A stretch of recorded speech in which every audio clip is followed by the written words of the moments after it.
Hello, fellow Star Wars fans. My name is Star Raptor. Welcome back to the channel. It's time to talk about a lot of Star Wars comics. We have 5 Star Wars comics that came out for the week of December 18th, 2024. We're talking about 4 because one of them is an adaptation, Ahsoka issue 6, based on episode 6 of the series. So if you've watched the episode, you've read the comic, and vice versa. So there's no need to go into that other than, of course, great artwork and first appearance of Grand Admiral Thrawn in that live action sense in the comic books, if that's worth anything to you.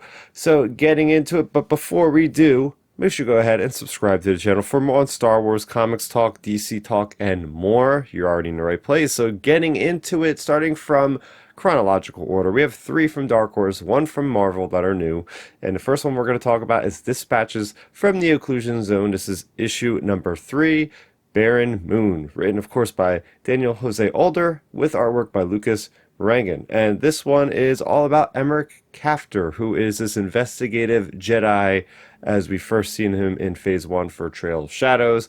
So he is tracking down what's going on in the Occlusion Zone. He hears of this EX droid, and he traces the EX droid to Rant Tarnum, which is in Phase 1, and he is quickly captured by Niv Drendow, who is this young genius Nihil person that studies under Baron Bulin.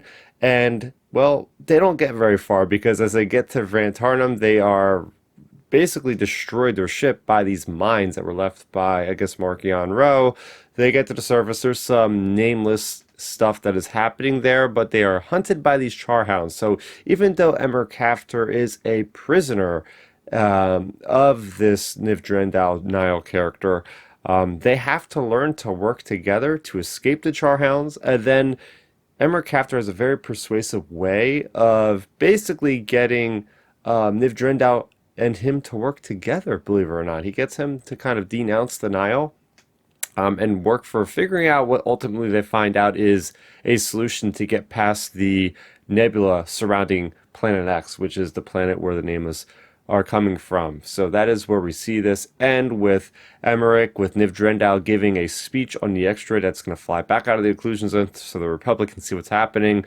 But the deal is that this boy, this Niv Drendow, will be imprisoned after they get off of this planet and when this all the dust settles. So I think it's cool because this story is giving us an idea of, okay, they now know how to get past that nebula barrier into the Planet X. So we have all these different stories going on, whether it be this one or the High Republic Adventures, or we have Echoes of Fear, which is figure out exactly where these Echo Stones are. So all these different stories are coming together with a swift solution for the Nameless and everything in this Phase 3. So for the next one, it's important that you read the High Republic Adventures issue 13 before you read the Wedding Spectacular. This leads right into the Wedding Spectacular. So getting into this one is Return to Valo Part 3. Of course, written by Daniel Jose Older with artwork by Caio Felipe. And this is the final stage in the battle on Valo. We have the Warden of the Nihil, who is leading the forces on Valo. We have things going on mainly with this big character, Zyle Keen. Not very big in a physical sense, but big in a heart sense, because this character was introduced in one of the middle grade novels for Phase 3, which is Escape from Valo, I believe. And Zeen Kyle is a scoundrel wannabe. You know, he's got that trench coat, those dual blasters. Very cool Zabrak indeed.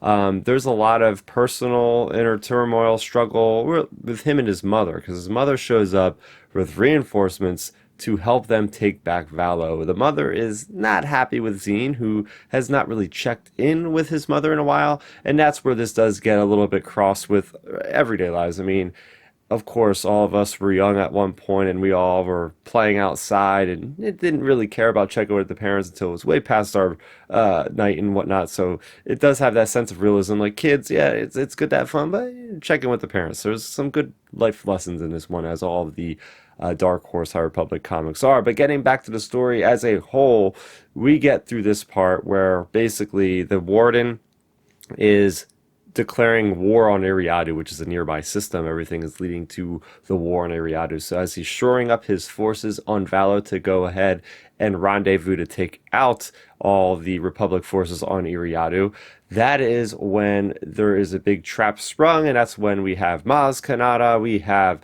uh, Dexter Jester, we have Sev Malagan, we have all these different characters coming in to save the day that were featured in Phase 2 150 years prior. It's great. And this is kind of the Empire Strikes Back sort of ending because the Star Hopper, which is the ship of Farzala, he's ending up, the kids with Farzala, they're ending up going, losing track of where the Star Hopper was, and then that leads them to having to take Maz Kanata's ship back to Eriadu. So we end up having what is happening here is they lost the Star Hopper again. These guys, these poor guys, the Padawans, their ship, they were traveling on Yoda. They are happy to finally find it. It was taken by the Nihil. And just as soon as they get it working again, it gets taken again. That was a big gripe for me because in this comic we don't really see what happened. Like they abandoned ship to go save the friends on the roof of this Jedi temple with the Nihil fighting, and then they suddenly can't get back to the ship because seemingly all the people jump off of the Star Hopper, and then they're suddenly, oh, where's our ship? It's being taken by Nihil. So then the warden ends up taking the Star Hopper. That seemed a little clumsy to me. I don't know what was happening there necessarily. I think another panel or two could have understood what was exactly happening. But it was cool seeing the rabble and the different people of the everyday people rallying against the Nihil, saying, no more Nihil, no more Nihil. So we have that public outcry.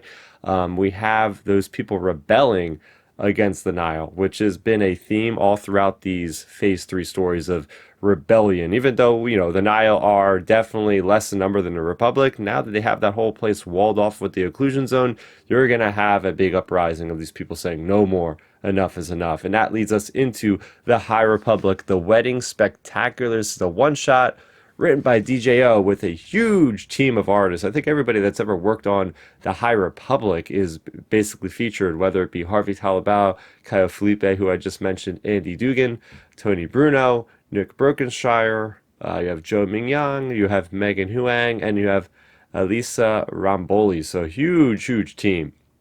This issue is interesting. I will put it that way. It's a really fun issue, very colorful. The artwork is amazing. All these different gowns and dresses and everything for these people going to this wedding.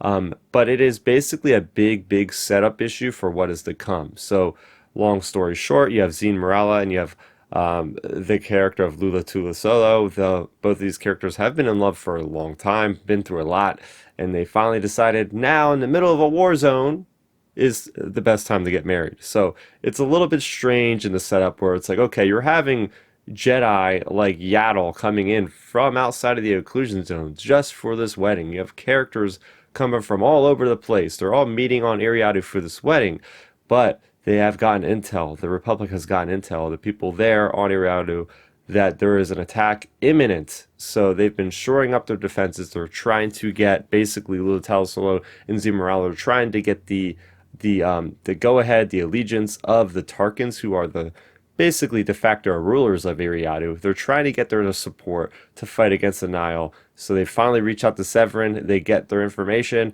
and now it is time to attack, because the war for Eriadu has begun, and that's our last panel. So this is a huge setup issue just to get everybody where they need to get to. Long story short, they wrap it around, you know, DJ, they wrap it around in their team saying, yeah, this is for the wedding, but honestly, this is just a rallying cry for all these people to come there, unbeknownst to the Nihil, that are soon going to have their hands full when they fight off against Legion of Jedi and different Republic officers and whatnot. So very fun issue. Great to see all the team working together on this with all the different artists.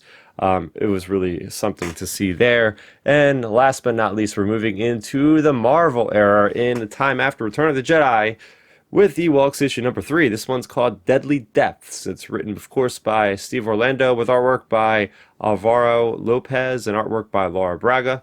So we pick up right where we left off. The Ewok Wicket, as we all know him, he has been taken hostage to show these Imperials that are working underneath Adelhard to find this Imperial cache, right? This is after the Battle of Endor. There's some weapons that were left behind, and Adelhard could definitely use those for his fight against the New Republic. So This is basically a long adventure story that is pretty fun though, because you have all these different casts of characters, whether it be Zuckus and 4LM, or this big Duatin.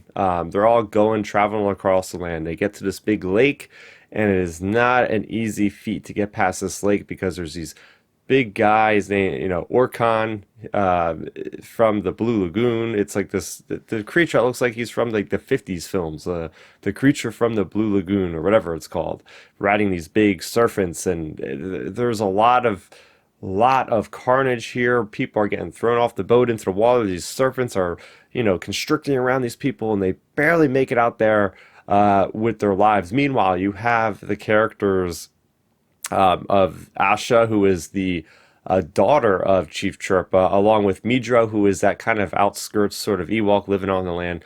Them two volunteer to go ahead and try to track down Wicket and help him out. As they get to that lake, they say, "Oh, we have a different plan to get across the lake. Rather than take a boat, we can fly." So they introduce this thing called a Condor Dragon, which I guess is from Ewok and Star Wars Legends lore, and this creature is very fierce. It's able to get them across the lake. And then finally, when Wicket and the Imperial crew get to where they need to get to, the vault's been open because a freaking Gorax, that thing from Caravan of Courage, a gigantic creature that is just bloodthirsty, is there protecting the Imperial cache, and that's where we end this issue of this adventure. So there's a lot of good stuff in here. Great action. I love that we get to look back on Bright Tree Village. We get to see the Ewoks kind of conversing amongst one another. What's going to happen? What are we doing? What's the hierarchy here? Who's going to make the plan? And all this sort of stuff is great Star Wars lore building. Along with all these different creatures, we have like a Bordok, apparently, which is basically a yak horse thing that we've seen in Caravan Courage. So we're getting a lot of different cool creatures with the serpents and the condors. So I'm really liking how Endor has become a very fleshed out place to be in Star Wars universe, and overall fun times here. So what did you guys think about those 4 Star Wars comics? Let me know in the comment section down below. For more on Star Wars, you're already in the right place. Go ahead and subscribe to the channel. Well, that's going to do it for me, Star Raptor. Thank you so much for watching, and may the Force be with you always. Thanks for checking out the video. Please hit that thumbs up symbol. It helps me know that I'm making content that you guys enjoy. And if you enjoyed this video, I also include 2 videos down below you guys should check out. And please consider subscribing to this channel. It helps support me, and it notifies you guys of when I get new videos up on the channel. You can also contact me on Twitter, Facebook, and Instagram @StarRaptor.